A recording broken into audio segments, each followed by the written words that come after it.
My name is Danielle Daniel, and I am the Clinical Research Coordinator here for Oncology Services, and I'm also a registered nurse.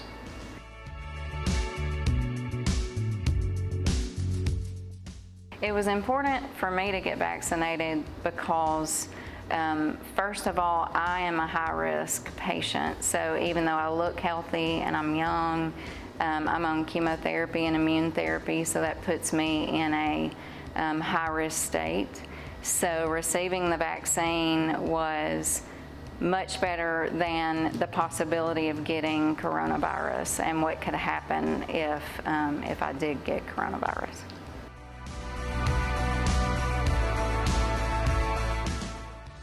The vaccination itself was very easy. It was very quick. It was painless.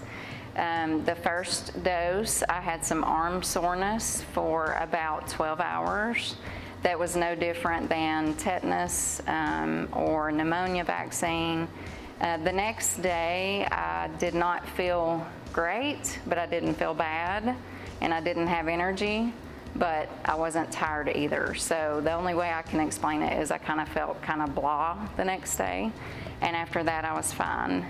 The second dose, I actually had less problems than the first dose. So I had very little arm soreness and actually did not have any of the tiredness the next day. I only had times where I just felt cold, and it would last for about 15 minutes and then I would be fine. So just intermittently for about 24 hours, I would just have times where I just felt cold, but never had the chills or anything like that.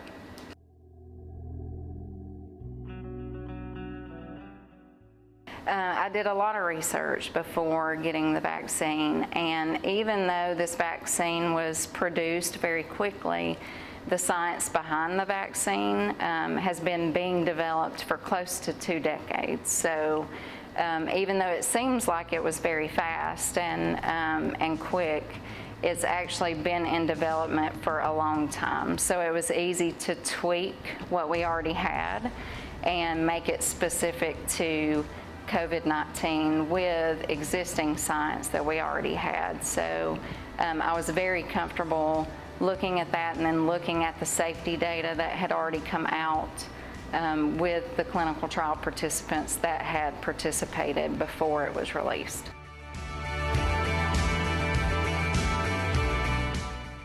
It's important to get the vaccine, number one, for your own health, because we know that there are high-risk individuals, but we also know that there are people who are not considered high risk who get COVID-19 and still have really serious consequences because of it. Also because of the people like me who look normal and look healthy, but we're not. So it protects those people. People like my parents who are 70 and 71 years old, to protect them, and then patients like I see every day, which are our oncology patients who are on chemotherapy and receiving radiation, and their immune systems are compromised. So it is the easiest way to do something for someone else while also doing something for yourself.